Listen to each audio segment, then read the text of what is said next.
Last night, a fire broke out near a high school, unfortunately, leaving several injured and one fatality. The injured were quickly taken to the hospital, but the only victim of this tragic incident was a young woman named Aiko Amano, who had moved from a village to the city 2 years ago. She had long, wavy, curly brown hair that reached down to her waist, with beautiful eyes and a small face that accentuated her beauty. Her blue eyes, which some claimed looked grey, captivated everyone. All of her neighbours mourned her loss, saddened by the departure of such a beautiful lady from this world. At the same time, they were puzzled, asking, "Where is the man who was with her that night?" To better inform you, perhaps we should go back to the previous night when Aiko was sitting alone in her apartment, wearing her favorite panda pajamas. The large windows of her apartment connected her to the outside world, where the rain fell incessantly. The sound of the rain hitting the windows and the earthy scent rising from the street filled the heavy silence inside the apartment. The only light in the room came from a small lamp on the table, casting soft shadows on the walls. Aiko sat on the couch, her legs curled up beneath her, holding a cup of warm tea in her hands, watching the steam rise slowly. A sense of loneliness had taken root in her heart, a loneliness that, strangely enough, felt familiar. It had been with her for years, but tonight, with the sound of the rain and the quiet of the night, it felt heavier than ever. The apartment, or rather the home she had lovingly decorated with her favorite things, including anime figurines, now felt empty and melancholic. Aiko's gaze was drawn to the window. Raindrops hit the glass, rhythmically, sliding down, and her thoughts were lost in them as memories of her painful and empty past danced in her mind. She had always enjoyed the rain, but tonight, the damp scent and soothing sound only deepened her sense of emptiness. She recalled the first time she saw him, the moment when everything changed. He, someone who seemed to have come from another world, appeared at the darkest, scariest moment of her life. He had saved Aiko from the darkness, from the pain and suffering she had been trapped in for years. Even now, years later, his presence still brightened her life. But tonight, he wasn't here. And Aiko was afraid that his absence might be permanent, that she would never see him again. Her gaze shifted from the window to the phone on the table. Her trembling hand reached for the phone, and her fingers touched the screen. The name she was searching for appeared brightly on the screen. Geto. Aiko sighed, as if each breath was releasing a part of her longing. But she didn't make the call. Even though she longed to hear his voice, she didn't want to disturb him. Ever since hearing that news, she had picked up her phone to call him several times, but never actually dialed. The tea in her hands had gone cold, and silence once again filled the apartment. She was just waiting, perhaps waiting for a miracle, or maybe just the sound of the phone ringing, telling her that he would return. Aiko was still staring at her phone when suddenly the doorbell rang, shattering the silence. Hearing the doorbell, her heart raced for a moment. She stood up and slowly walked towards the door. Her mind was filled with guesses. Maybe it was the delivery guy or the neighbors, but something inside her hoped it was him. And perhaps this hope was the most foolish hope of her life. She placed her hand on the handle and with indescribable hesitation opened the door. In an instant, her breath caught in her chest and her heart pounded both calmly and wildly at the same time. Geto was standing right in front of her. Soaked from the rain, his clothes clung to his body and his wet hair fell over his forehead. That familiar, calm smile that always gave her peace was still on his lips. Aiko stared at him for a moment, without saying a word, as if she couldn't believe he was really standing there. Then, snapping back to reality, she quickly said, "Geto, come in. It's cold outside." Geto gave a soft smile and nodded. "I didn't expect the rain to get this heavy." He stepped into the apartment, and Aiko closed the door behind him. Aiko looked at him. Now that Geto was standing in the soft light of the room, his presence had changed everything. The silence that had been heavy and lonely before was now warm and comforting. Geto took off his wet coat and placed it on the chair. Aiko quickly went to the kitchen to get him a towel. When she returned, Geto was looking at her with gentle, kind eyes. She handed him the towel and asked, "What brought you here this late at night?" Geto ran the towel over his hair and smiled. "I thought, instead of calling, it'd be better if I came myself. I knew you were waiting." Aiko smiled a little shyly and lowered her head. She hadn't thought that after everything going on in Geto's mind, she would still hold a place in his thoughts and heart. So, with happiness and a quiet voice, she replied, "Yeah, I thought maybe you were too busy." Geto took a step closer, gently took her hands in his, and leaned down to place a kiss on the hands of the woman he loved. "For you, I always have time." Aiko felt the warmth of Geto's hands, just like always, spreading a strange calm through her. She looked into his eyes, and in that moment of silence between them, all of her longing seemed to fade away.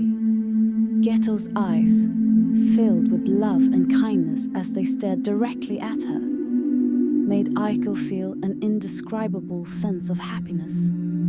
"Come sit down, I'll pour you some fresh tea," Aiko said, trying to hide her embarrassment as she hurried to the kitchen, and Geto slowly sat down on the couch. His gaze swept over the cozy, warm apartment, a place that once felt like it could be his eternal home, a safe haven for both him and Aiko. But now, it no longer felt that way. Aiko returned from the kitchen and placed the cup of tea in front of Geto on the table. She quietly sat beside him, but something had shifted in the air. A heavy silence hung between them, a silence that even the gentle sound of rain and the soft steam rising from the tea couldn't break. The most foolish thing in that painful silence was the passage of time, with the ticking clock on the wall pressing down on them, as both knew they didn't have much time left together. Geto stared intently at the cup of tea in his hands, as if he was trying to say something, but couldn't find the words. He looked at Aiko, but his gaze was filled more with questions than calm. The look in Geto's eyes could be summed up in one word: guilt. Geto was ashamed of his mission. Aiko too was staring into her own cup, trying to avoid Geto's gaze. Something inside her told her she should ask him something, but she didn't even know what to ask. She wanted to ask Geto why he was here, what had brought him to this place. But at the same time, she was afraid of the answer. Maybe there was an answer she didn't want to hear. Though no answer could worry or upset Aiko more than the uncertainty she was feeling now. Geto brought the cup to his lips, but didn't take a sip. For a moment, he too was suffering from the silence. Something inside him screamed that he should tell Aiko the real reason for his visit. But every time he opened his mouth, the weight of that truth sat heavily on his heart. He didn't want this moment, this half-hearted calm, to be shattered by the bitter truth he carried inside. Aiko felt that Geto had something to say, but she couldn't bring herself to ask him. It was as if, in that moment, they both feared the truth that lay between them. She didn't want to believe that this might be the last time she saw Geto. Geto took a deep breath and placed his cup on the table. The silence between them had become heavier, like an invisible wall. Aiko. Geto's voice finally broke the quiet, but even that single word was enough to ignite a storm of conflicting emotions in Aiko's heart. Aiko raised her head and looked into Geto's eyes that had always been a refuge from pain and darkness for her. "What's wrong, Geto?" But Geto fell silent again. He had no answer to give at that moment, realizing that the weight on Geto's shoulders was heavier than ever, and that he was struggling to talk about it. Aiko felt a strange sensation. She knew something was bothering him, but she didn't want to press him further.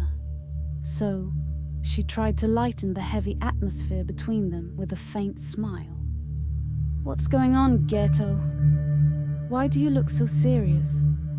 One might think the world is on your shoulders," Aiko joked lightly, gently tapping his arm. "Want me to help lift some of that burden?" Geto managed a faint smile, but sorrow and confusion still flickered in his eyes. Aiko knew that these jokes would only lighten the heavy mood for a moment, but she pressed on. "All right, I think only one thing can cheer you up. A good movie."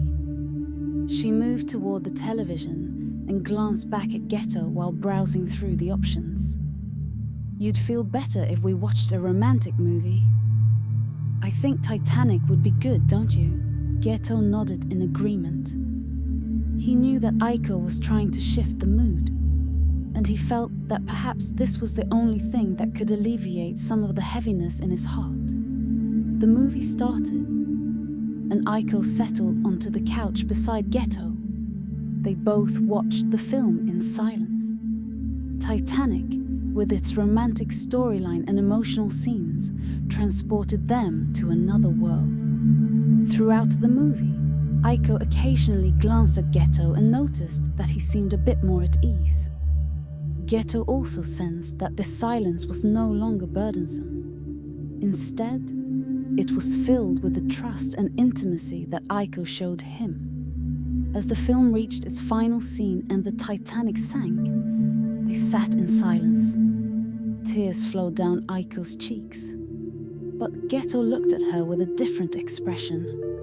For the first time that night, he felt that Aiko might know something deep and more significant than all their jokes and smiles.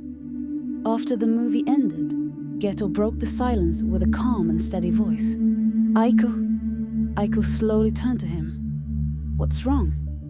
Geto took a deep breath. His eyes reflected sadness, regret, and yet certainty, as they locked onto Aiko's. "I came here tonight to kill you."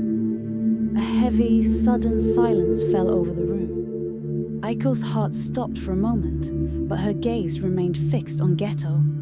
She stared at him with eyes full of confusion and pain. Geto continued. "When you opened that door and invited me in, knowing that something had changed in me, even though you might have known why I was here, you still welcomed me into your home. Why did you do that?" Geto's voice rose in a shout, laced with anger. Why? Aiko remained silent, shocked by what she had just heard, yet calm. She felt that Geto was not only addressing her, he was simultaneously battling with himself. She looked at Geto steadily, even as his words sank in. There was no sign of fear or surprise on her face. She knew this moment could come, but she had never run from it. From the moment she received the call from Jujutsu High and they told her the situation, warning her to alert them. If Geto approached, she had made a different decision. Aiko didn't want to believe that Geto had truly reached this point. But now that it was here, she was facing the truth. Geto stared at Aiko, confused and astonished by her calmness. He had expected her to be terrified, to beg him, perhaps even to rush for the phone to call the school. But Aiko did none of those things. Aiko slowly smiled a bitter smile and lowered her gaze. You know, Geto, ever since they told me that if you came after me, I had to inform them, I made my decision. Geto continued to stare at her, still silent and engulfed in confusion. I never told them. I will never tell them. You gave me life, Geto. The day you saved me from that curse that had turned my life into hell. I owe my life to you. If you've decided to destroy my life now, that's your choice. I won't resist. A deep silence settled between them. Only the gentle sound of rain could be heard in the background. Geto gazed at Aiko with eyes full of doubt and conflict. He moved closer, still filled with turmoil. Why? Why didn't you tell them? Why didn't you inform them? Why so? Geto couldn't complete his sentence, feeling shame for his own decision. Aiko took a deep breath and locked her gaze with Geto's eyes. Because I trust you, I always have. Even if you might not trust yourself anymore. Geto was silent for a moment. The sound of his heartbeat echoed in his ears. He had come here to do something, but now, doubt had crept into his heart. Aiko took a deep breath, a gentle smile forming on her lips. She moved closer to Geto and, with a calm and firm voice, said, Geto, I know you've been struggling for a long time. With yourself, with your feelings, with what you are. I know that being human, or better yet, being different, is hard for you. Maybe living among ordinary people feels like a heavy burden. I understand that, even if others can't. Geto gazed at her, his eyes filled with conflict. Aiko's words sparked a flicker of pain and understanding within him. Aiko continued, I can't be like you. I can't see the darkness. I can't comprehend the curses and shadows you deal with. But one thing I know for sure. I love you. With everything you are. With all your powers, contradictions, and even the struggles inside you. She placed her hand on Geto's arm and looked deep into his eyes. I want to always be by your side, even knowing the hardships you face. And if you truly believe that my death will help you, I will accept it with all my heart, because that is your choice. So please, don't hesitate any longer. In that moment, Geto felt that everything weighing heavily on his heart had lightened a little with Aiko's words. He didn't want anyone to trust him, not after all the things he had done. But now Aiko had trusted him with all her heart, even if that trust meant risking her life. A deep silence settled between them. Geto lowered his head and looked at Aiko's hands, which rested gently and fearlessly on his arm. The pounding of his heart was no longer filled with turmoil. Geto was deeply affected by Aiko's words. For a moment, his heart raced faster, not out of fear or anger, but from a profound feeling he couldn't easily understand. Aiko had trusted him with everything. Even knowing that this trust could cost her life. She had given him something he thought he had lost long ago, faith in himself. When Aiko saw Geto's heartfelt gaze, she smiled softly. She knew that Geto was struggling with his inner conflicts, but she didn't want these moments to end in pain and confusion. With a calm and playful voice, she said, Geto, can I live as your wife tonight? Geto's eyes widened slightly in surprise, but something in his heart warned. Aiko continued with her smile. I want my last night alive, even though it started with painful moments, to be extraordinary. I don't want to spend these moments in fear and doubt. Ever since I met you and fell in love with you, I wished we could get married.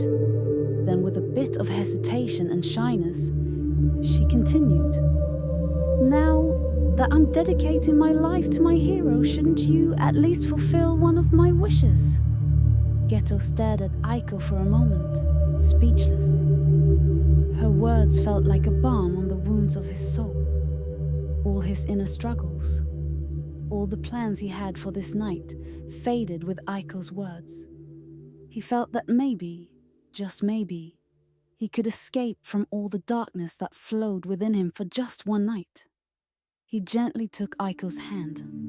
The touch of her warm, reassuring hands brought a deep sense of calm into him. Geto smiled faintly, and with a voice deeply moved, said, "Aiko, you're much stronger than I thought. Sewed up." Before he could finish his sentence, he knelt in front of Aiko and spoke a short phrase from the bottom of his heart. A phrase that made Aiko shed tears of joy and shout, "Yes!" with all her happiness. That night, after the neighbors heard Aiko's joyous screams, flames began to engulf the building.